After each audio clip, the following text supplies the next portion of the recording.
எல்லோருக்கும் வணக்கம். இது நேற்று போட்ட கதையோட தொடர்ச்சி பாகம் 2. வாங்க இன்னைக்கு கதைக்குள்ளே போகலாம். ஃபஸ்ட்டு பார்ட்டோட லிங்க்கு கீழே இருக்க டிஸ்கிரிப்ஷனில் கொடுத்துருக்கேன், மறக்காமல் கிளிக் பண்ணி கேளுங்க.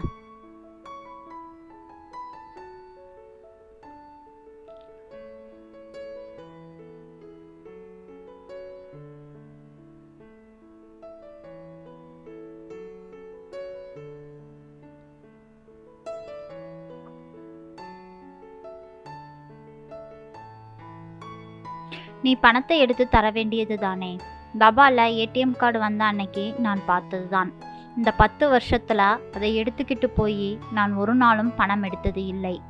ஏன் பின் நம்பர் கூட எனக்கு தெரியாது. முகத்தை தாழ்த்தி கொண்டாள் ரேவதி.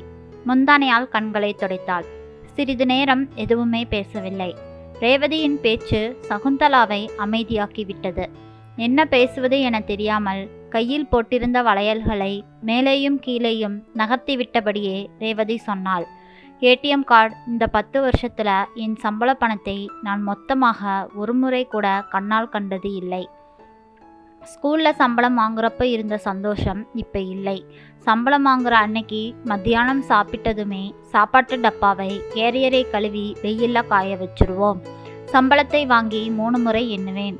அப்புறமா ஹேண்ட்பேக்கில் வச்சா திருடன் அடிச்சுக்கிட்டு போயிடுவான்னு சாப்பாட்டு டப்பாவில் கேரியரில் வச்சு எடுத்தாருவேன். ஸ்கூலில் இருந்து வீடு வரைக்கும் சாப்பாட்டுக்கும் சாப்பாட்டு கூடை நினைப்பாகவே இருக்கும். இப்போ எதுவும் இல்லை. அப்போ லோன் போட்டால் 5000 6000 தான் வரும். அதை 1 கோடி ரூபாயை தூக்கிட்டு வர்ற மாதிரி வருவேன். எல்லா டீச்சர்ஸும் அப்படித்தான் செய்வாங்க. இப்போ எதுக்குன்னு பணம்னே போச்சு. 910 ரூபாய் கொடுத்த சந்தோஷத்தை இந்த 64000 ரூபாய் கொடுக்கலை. ரேவதியின் கண்கள் கலங்கி போயின. காரணம் இல்லாம எதுக்குடி நீ அழுவுற? ரேவதியின் தோளில் தட்டினாள் சகுந்தலா. சம்பளத்துல ஒரு 8 மாத்தி சொல்ல முடியாது தெரியுமா? சம்பளம் அக்கௌண்ட்ல ஏறின மறு நிமிஷமே மெசேஜ் வந்துடும். அதுவும் அவருக்குத்தான் வரும். ஏண்டி உன் செல் நம்பர் என்னாச்சு? முதல்ல அவர் தான் ஃபோன் வாங்கினார். அப்புறமா 4-5 வருஷம் கழிச்சு தான் எனக்கு வாங்கி கொடுத்தார். அதனால் அவர் நம்பரையே பேங்க்ல கொடுத்தாச்சு. தொலைக்காட்சியை பார்த்தாள் ரேவதி. பிறகு ஹாலை ஒரு முறை பார்த்தாள். சுவரில் சிரித்தபடி தொங்கிக் கொண்டிருந்த சபா நடேசன் போட்டோவை பார்த்தாள். அடுத்து மகளுடைய போட்டோக்களை பார்த்தாள். போட்டோக்களில் எல்லோரும் நன்றாக சிரித்து கொண்டிருந்தார்கள். ரேவதி சகுந்தலாவை மட்டும் பார்க்கவில்லை. அப்பொழுது சோர்ந்து போய் சகுந்தலா சொன்னாள், நம்ம ரூம்மேட்டு 4 பேரில் நீ ஒருத்தி தான் டீச்சராக போய் வசதியாக சந்தோஷமாக இருக்கேன்னு நினச்சேன். தினமும் 20 ரூபாய் பஸ்ஸுக்குன்னு டேபிள் மேலே வைப்பாரு, அதுவும் சில்லறையாகத்தான். ஏன் நீ கூடுதலாக கேட்க வேண்டியது தானே? உனக்கு துப்பில்லை? டீ குடிக்க காஃபி குடிக்க காசு தாங்கனா? ரேவதி கேட்ட விதம் அவள் ரொம்பவும் கோபமாக இருக்கிறாள் என்பதை சுட்டி காட்டியது. சிறிது நேரம் பேசாமல் இருந்துவிட்டு சகுந்தலா கேட்காமலேயே சொன்னாள், சிறிது நேரம் முன்னெல்லாம் ஸ்கூலுக்கு புடவைக்காரங்க சம்பளம் வாங்குற அன்னைக்கு வருவாங்க. 200 ரூபாய் புடவையை 300ன்னு சொல்லுவோம். 2-3 புடவை எடுத்தா 200-300 ரூபாய் ரகசியமாக கிடைக்கும். அதைத்தான் டீச்சர்ஸ் அப்பா அம்மாவுக்கு கொடுப்பாங்க, இல்லைனா தம்பி தங்கச்சிக்கு கொடுப்பாங்க. நானும் அப்படித்தான் செஞ்சிருக்கிறேன். எனக்குன்னு எடுக்கிற புடவையை என் அம்மாவுக்கும் தம்பி பொண்டாட்டிக்கும் கொடுத்திருக்கிறேன். இப்போ அந்த மாதிரி எல்லாம் செய்ய முடியாது. மளிகை கடை, துணிக்கடைன்னு எல்லாத்துலேயும் கம்ப்யூட்டர் பில் வந்துருச்சு. காஃபிக்கு கூட கம்ப்யூட்டர் பில் தான். 1 ரூபாய் மாற்றி சொல்ல முடியாது. பில் எங்கேன்னு கேட்பாரு. நீ பணம் கேட்டால் உங்கள் சார் கொடுக்க மாட்டாரா? டீ குடிக்க காஃபி குடிக்க தலைவலி மாத்திரை வாங்க காசு கொடுங்கன்னு நான் கேட்கணுமா? அப்படியெல்லாம் நான் கேட்க மாட்டேன், வீண்பாக சொன்னாள் ரேவதி. அவரும் வாத்தியார் தானே, மனுஷங்களை புரிஞ்சுக்க வேணாம்? அப்புறம் என்ன வாத்தியார்? கோபமாக கேட்டாள் ரேவதி. நீ எதுக்குடி சாதாரண விஷயத்துக்கெல்லாம் அழுவுற? பணம் கொடுங்கன்னு நீ கேட்டு அவர் தர முடியாதுன்னு சொன்னாரா? சகுந்தலா அதிகாரமாக கேட்டாள். இல்லை, எவ்வளவு கேட்டாலும் எண்ணி டேபிள் மேலே வச்சிடுவார். அப்புறம் என்ன?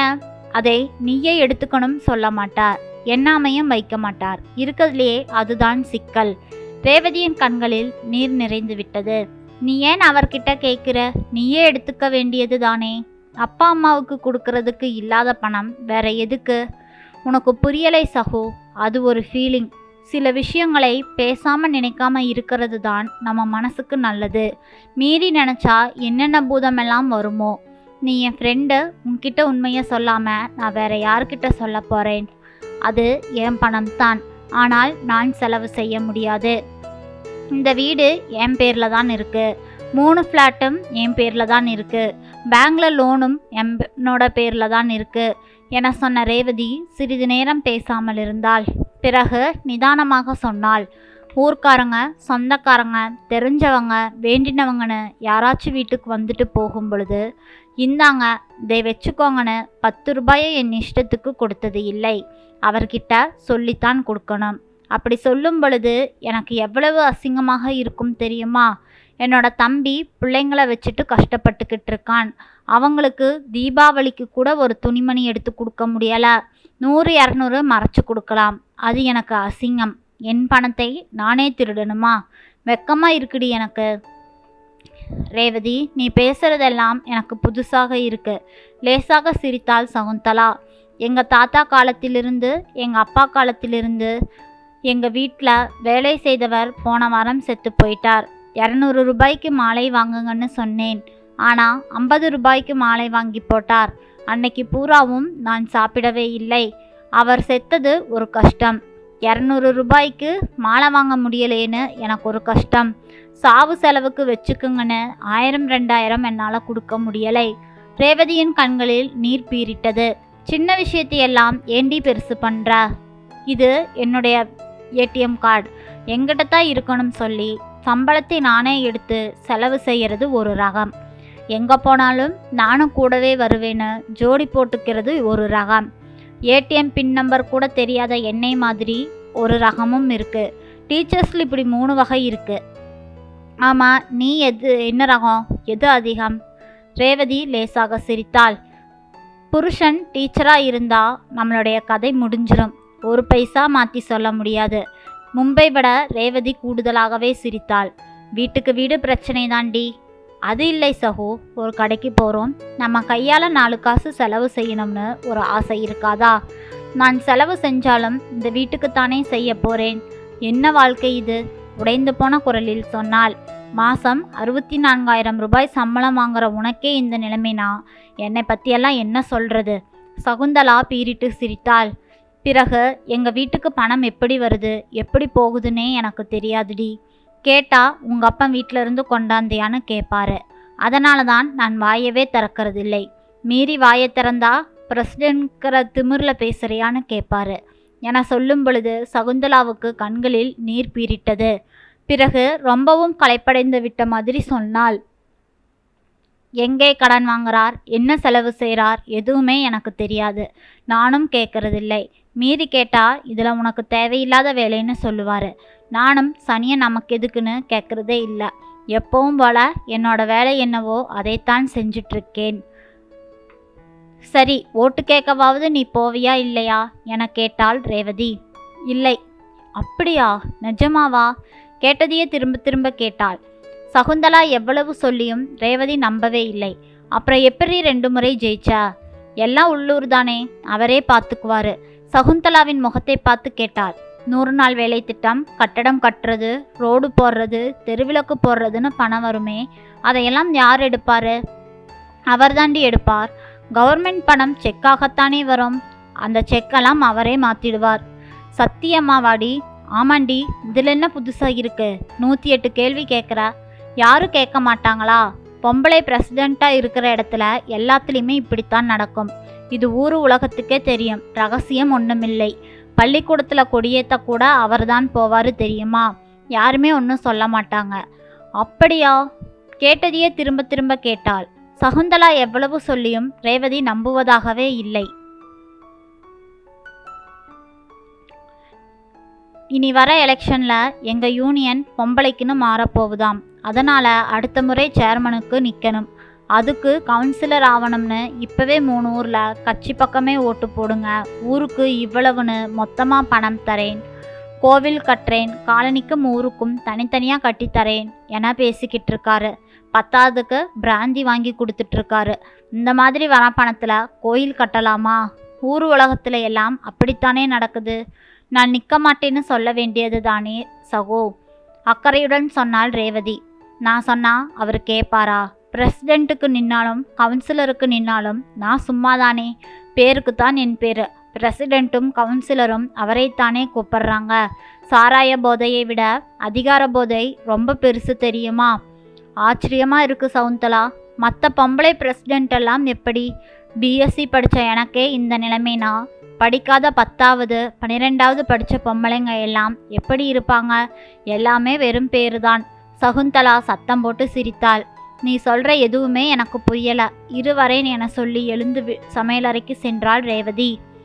மற்றவங்க டீ போட்டு தந்து அதை வாங்கி குடிக்கிறப்ப இருக்கிற சுகமே தனிதான் என சொல்லிவிட்டு டீயை வடிகட்டினாள் ரேவதி. உனக்கு ஒன்றும் சர்க்கரை வியாதி இல்லையே என கேட்டாள் சகுந்தலா. இருக்கு, நீ வந்ததுனால சர்க்கரையை குறைச்சி போட மறந்துட்டேன். அதானே பார்த்தேன். இந்த வாத்தியார் பேராசிரியர்களுக்கெல்லாம் சர்க்கரை வியாதி இல்லாமல் இருந்தால்தான் அதிசயம். மகளுக்கு கல்யாணம் கட்ட போற, ஆனா உனக்கு அந்த காலத்தில் இருந்த குசும்பு பேச்சு மட்டும் இன்னும் போகலை கழுதை என ரேவதி சிரித்தாள். பிறகு வா ஹாலுக்கு போகலாம் என சொல்லிவிட்டு ஹாலுக்கு வந்து முன்பு போலவே சோபாவில் உட்கார்ந்து கொண்டார்கள். பின்னாலேயே வந்த சகுந்தலாவும் டீயை ரசித்து குடிக்க ஆரம்பித்தாள். அப்பொழுது அவளுடைய செல்போன் ஒலித்தது.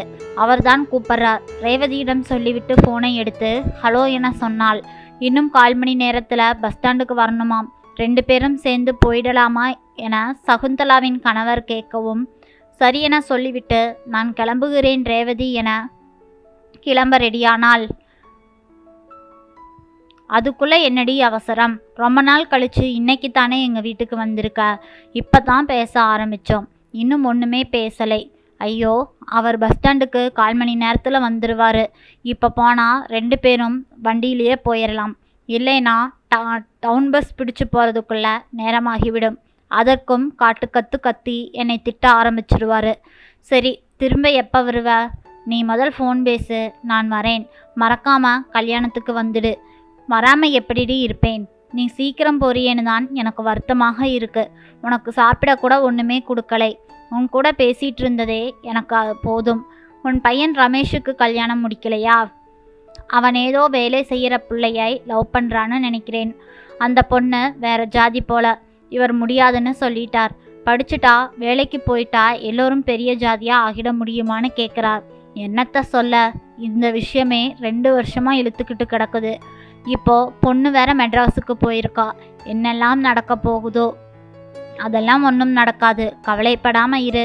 மனசுல உள்ளதை பேசக்கூட எனக்கு ஆள் இல்லடி. ரேவதியின் கண்கள் மறுபடியும் கலங்கின.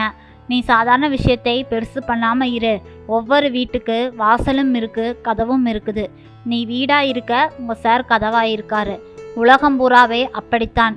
சரி, நான் கிளம்புறேன், பாத்திரி என சொல்லிவிட்டு பையை எடுத்துக்கொண்டு வெளியே வரும் பொழுது வாசலில் கட்டியிருந்த வெளிநாட்டு நாய் எழுந்து நின்று சகுந்தலாவையே முறைத்து பார்த்தது. சில வீட்டில் இப்படித்தான் கணவர்கள் தங்களின் மனைவிகளை அடிமை போல் நடத்துகிறார்கள்.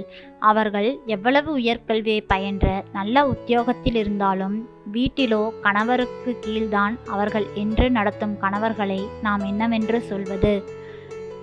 நம் மனைவியை நாமளே சமமாக நடத்தாவிடில் வேறு யார் அவர்களை சமமாக நடத்துவார்கள்? புரிந்து நடந்து கொள்வோம். நன்றி. இந்த கதை பிடிச்சிருந்ததுன்னா மறக்காமல் நம்ம சேனலை சப்ஸ்கிரைப் பண்ணி உங்களுடைய ஆதரவை எனக்கு கொடுங்க. நாளை வேறொரு கதையில் சந்திக்கலாம். தேங்க்யூ.